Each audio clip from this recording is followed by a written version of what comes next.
Hola, buenas tardes. Les saluda Eric una vez más. Hoy quiero hablarles y seguir con la que son las lecciones, con la lección número 7.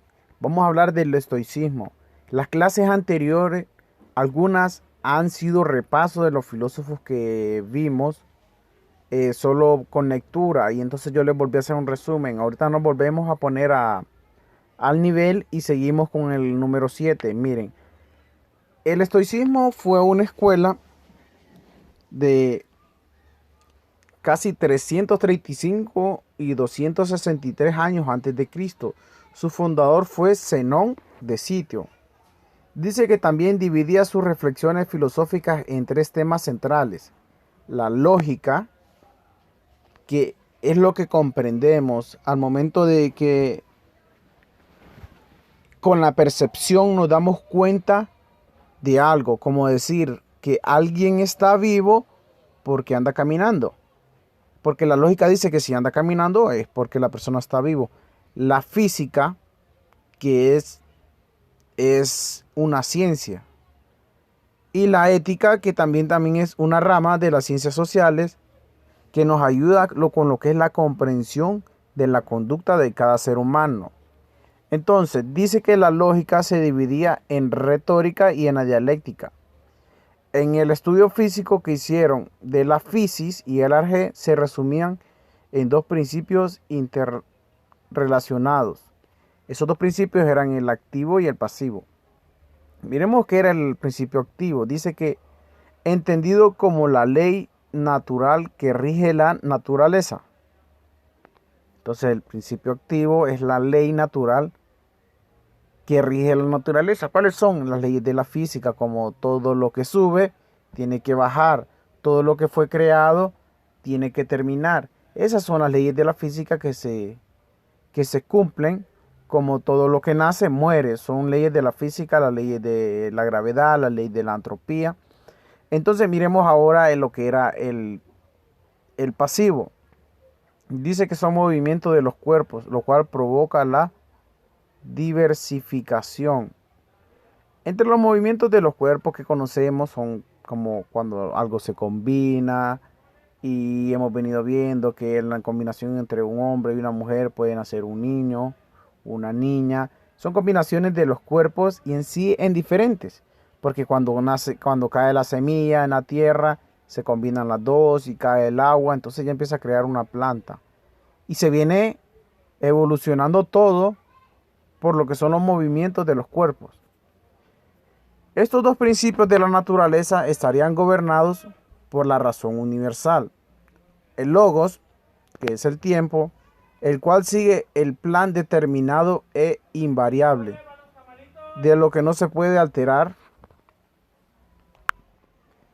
Y bajo esta percepción es donde se considera que el ser humano debe someterse a un orden, al orden de la razón universal. Miremos lo que era la ética. Dice que se promulgó la escuela filosófica, estuvo vigente hasta la llegada del cristianismo. Entre sus premisas principales tenemos, miren, la llegada del cristianismo, para que lo comprendamos, es cuando Jesús nace. 33 años de que Jesús esté en la tierra, comienza el cristianismo. Entonces estamos hablando que aquí eran casi 300 años antes que Jesús naciera. Porque con Jesús no se crea el mundo. Con el nacimiento de Jesús no es que se crea la humanidad. El mundo ya existía. Cuando Jesús viene aquí, antes de que Él naciera, 263 años antes, es que ya estaban estas corrientes filosóficas tratándose con la gente que ya estaba. Entonces lo que se daba bastante era la ética. Más adelante vamos a ver unas pequeñas tareas que vamos a dejar para esta semana. Miren, la ética dice que se promulgó esta escuela filosófica y que estuvo vigente hasta la llegada cuando Jesús nace, o sea, hasta la llegada del cristianismo. Entre sus premisas principales tenemos: el alma pertenece a la razón universal. Sin embargo, el humano tiene que conducirla racionalmente. O sea, el alma pertenece a nuestro cuerpo. Y nosotros con nuestra mente tenemos que conducirla racionalmente. Para muchas culturas y creencias, lo que nosotros pensamos, lo que nosotros nos imaginamos, eso es el alma. Si ustedes han escuchado que dicen que tiene alguien, la gente tiene alma, es eso, cuando imaginamos, cuando pensamos, cuando nos emocionamos, todo eso está en el alma. Miremos la libertad. Dice que la libertad de la persona debe establecerse bajo los parámetros de la naturaleza racional. Para el estoicismo, el fin último de actuar del humano en virtud y no la búsqueda de la felicidad. Para ello, la aspiración única debe ser buenos, no felices. Miremos lo que es que todas las corrientes filosóficas tenían un fin. Para los del estoicismo decían que su fin último es la no búsqueda de la felicidad. Para ellos la aspiración única era ser buenos. Ellos no buscaban la felicidad, solo buscaban mente ser buenos. La virtud de obrar de acuerdo a la razón individual, la cual tiene que obedecer la razón universal. Con ello se logra alcanzar la moralidad como régimen de la vida. Y con ello forma inherente la felicidad del buen ejercer. En tanto, para alcanzar la sabiduría, el humano debe ser libremente de intenciones propias. Apatía. Entonces dice, ellos pensaban, los del estoicismo, que el ser humano no debería pensar que teniendo la felicidad era todo. Dice que entre menos nosotros tengamos como compasión con los demás, mejores vamos a ser. Porque el hecho de que alguien se preocupe por otra persona genera tristeza, genera dolor, decepción, desesperación, al ver cómo otra persona está sufriendo y nosotros no hacer nada. Ellos decían que había que alejarnos un poco. Dice, con la aparición del cristianismo a la mitad de la Edad Media, aparece una concepción religiosa. Miremos este punto. Con la aparición del cristianismo a mitad de la Edad Media, aparece una concepción religiosa de la vida y del hombre, no con fundamento de razón, sino en la fe. La razón pierde su carácter supremo para convertirse en un simple instrumento. La filosofía sigue siendo afán del saber, pero ahora se identifica con Dios. Erazo 2006. Miremos en el renglón anterior para que comprendamos. Dice que es sabio el hombre que acepta y consiente con entereza y serenidad el destino que el orden y las leyes de la naturaleza le deparan. Esta aceptación tranquila del propio destino se alcanza mediante el control del dominio de las pasiones, los impulsos y los efectos por la parte de la razón individual.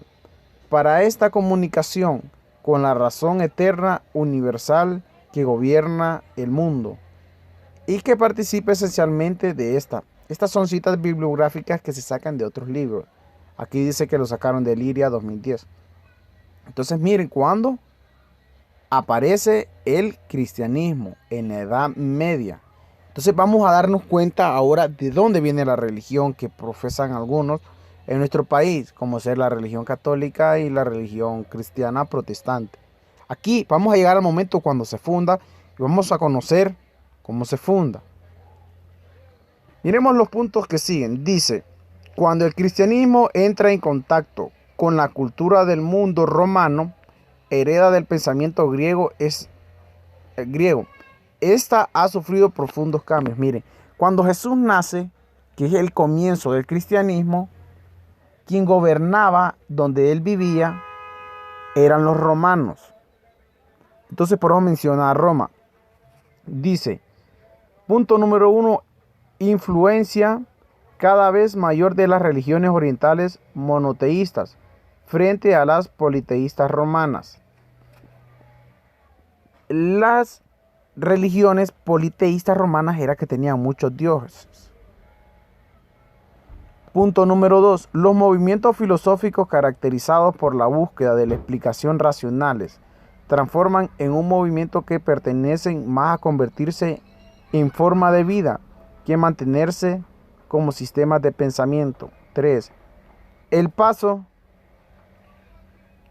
de habitantes de ciudades-estado a miembros de un imperio lleva consigo un sentimiento de inseguridad que acentúa la sensibilidad religiosa y la búsqueda de la religión de una seguridad de un imperio no ofrece. Miramos lo que sigue. Dice, la filosofía considerada desde el punto como un instrumento de interpretación para las divisiones expresadas por el cristianismo. Miremos los conceptos, la filosofía y el cristianismo. Una pequeña como comparación de cada una, lo que pensaba la filosofía y lo que pensaba el cristianismo, que muchos ahora profesamos. Miremos el concepto de logos, que es como el tiempo, el conocimiento. Dice, la filosofía decía que era el concebido como el conocimiento en base a la razón. O sea, la filosofía dice que el logos, el conocimiento, viene en base a la razón, en base a cómo pensamos. Decimos que algo es un animal porque tiene patas, tiene cola, no habla. Entonces es un animal. Que alguien es una mujer porque por sus características físicas. Y que alguien es un niño por su característica física. Entonces, o sea, por la razón. El cristianismo pensaba diferente. Decía que el conocimiento, o sea, el logos, dice que es la confianza y credibilidad. Confianza y credibilidad a lo que se dice y afirma, considerando que las personas eran fieles a la moral y a la ética que determinaban el prohibido mentir. Son dos cosas diferentes. Miremos a ver de la sofía, que es lo que es el amor. La filosofía dice que el conocimiento de los primeros principios, de las consecuencias necesarias que se siguen de ellos. El cristianismo dice que la manera correcta de concluir la vida bajo los parámetros cristianos, el obediente a las enseñanzas morales cristianas era considerado de sabios, o sea, el conocimiento. Principio de dónde procede el cosmos, o sea, el cosmos es el universo, o sea, la creación, todo lo que está fuera de nuestro mundo, eso es el cosmos. Entonces, ¿qué pensaba la filosofía del cosmos? Dice que fue considerado como inteligencia ordenadora, apeirón, primer motor y razón universal cósmica. El cristianismo decía que Dios como creador del universo y guardián de la historia universal. La verdad. ¿Qué es la verdad para la filosofía y qué es la verdad para el cristianismo? Son comparaciones. La filosofía marcaba desde sus inicios una meditación a sus bases y a sus predecesores. La reflexión filosófica se formaron en base a la pluralidad de las escuelas y filósofos. Entre ellos están Sócrates, platonismo, aristotelismo, estoicismo y el epicureísmo. Para el cristianismo la verdad dice que es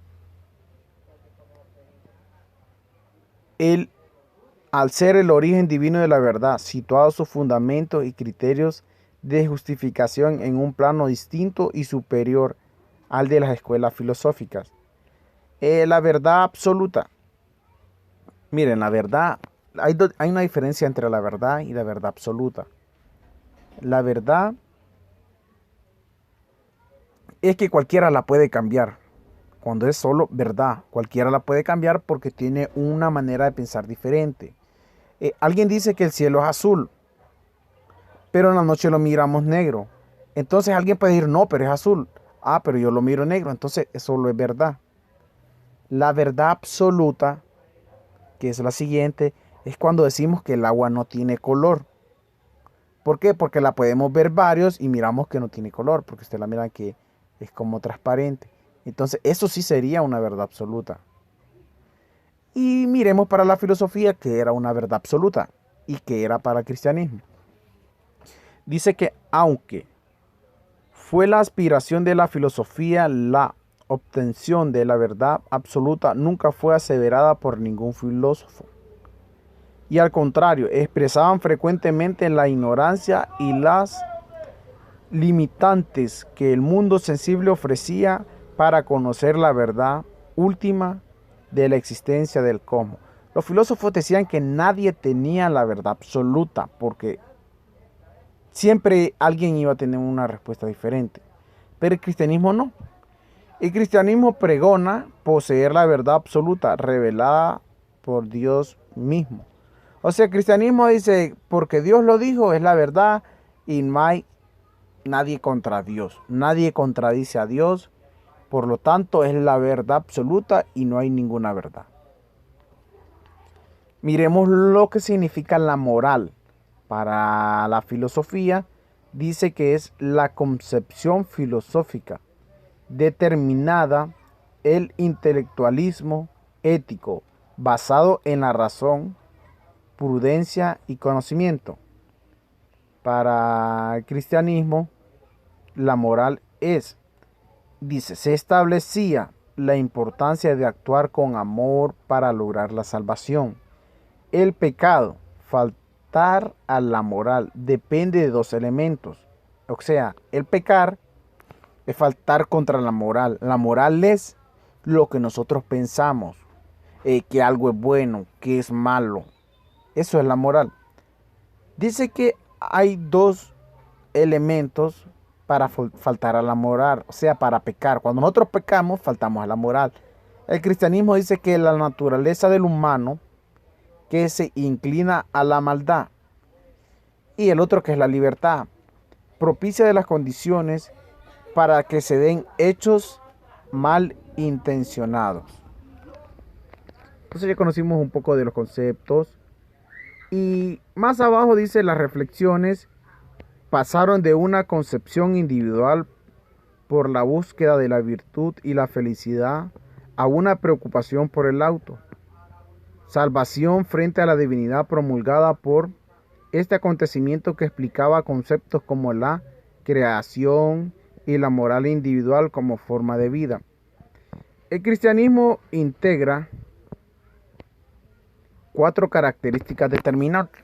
Aquí ya estamos conociendo el cristianismo, el inicio de la religión. El monoteísmo es la consideración de un solo Dios en oposición a la diversidad de dioses adorados hasta entonces por las mitologías griegas. Monoteísmo significa un solo Dios. Los griegos adoraban a muchos, entonces ellos estaban en contra. El creacionismo dice que Dios creó el universo y todo lo que habita en él. Esta idea entra en controversia con los aportes de los filósofos, de los presocráticos, al considerar que puede surgir de la nada y de la nada el no ser. O sea, si ustedes se acuerdan de los filósofos presocráticos, decían que todo venía por un movimiento entre el fuego y el agua, que se creó de la nada, que todo se creó por el aire, pero el creacionismo en el cristianismo ya dice una cosa diferente. Dice que Dios creó el universo y todo lo que en él habita. Entonces estamos viendo que se van en contra los dos, la filosofía y el cristianismo. La omnipotencia. Esto es nuevo con el cristianismo, no estaba con la filosofía, sino que son cosas que viene a dar los aportes el cristianismo. Este elemento tiene relación directa con los milagros, para lo cual los filósofos se oponen, considerando que los acontecimientos suceden como y cuando tienen que suceder por necesidad, lo que hace que el universo no sea un caos, sino un cosmos. Para el cristianismo, cuando llueve, Es un milagro. Es un milagro que está lloviendo. Todo es un milagro para el cristianismo. Para los filósofos no. Ellos decían llueve porque tenía que llover. Cae nieve porque tenía que caer nieve. ¿Me entienden? Hay olas porque se tienen que hacer las olas, no es porque es un milagro. Entonces se vienen a oponer las dos, no tienen como una relación, sino que son como rivales. Aunque más adelante nos vamos a dar cuenta que ya los cristianos empiezan a tener conceptos filosóficos y a utilizar un poco más la razón y la fe. Porque no solo se puede utilizar la razón, para los filósofos tiene que ir solo la razón, para los cristianos tiene que ir la fe. Miremos el siguiente, la paternidad divina. Dice, Dios como Padre de todo ser vivo se considera como un punto de sensibilización para las personas de la época, ya que la inestabilidad les hacía desear protección divina. Existieron así un grupo de pensadores que se dedicaron a lo largo de los primeros siglos de la era común a defender bajo las reflexiones filosóficas los principios cristianos. A este grupo se le llamó la patrística y sus miembros eran llamados los padres de la iglesia. Ellos basaron algunas de sus reflexiones en el conocimiento de reconocidos filósofos como Aristóteles, Platón, a falta de tener una filosofía fundamentara sus postulados. Como les digo, los siguientes filósofos, después de 300 años de que Jesús nació, empiezan a agarrar cosas de los filósofos, de Sócrates, de Aristóteles. Ellos empiezan a agarrar aquella teoría que aquellos tenían porque habían cosas importantes. Y uno de los principales filósofos del cristianismo fue San Agustín de Hipona, que lo vamos a conocer en la siguiente clase. Para terminar con la paternidad divina, dice que todos, el cristianismo dice que todos somos hijos de Dios. Y la filosofía dice que no. Somos un producto de una evolución. Entonces, para que reflexionemos con esto, es interesante conocer la filosofía, que no solo son historias, sino también el comienzo de todo, en lo que estamos y por qué estamos así, por qué pensamos que existe un Dios. Todo esto viene con la historia acompañada. En la siguiente clase vamos a ver al primer filósofo, que fue San Agustín de Hipona. Y les voy a mandar un mensaje para hacerle llegar unas tareas. Más que todo son tareas de reflexión.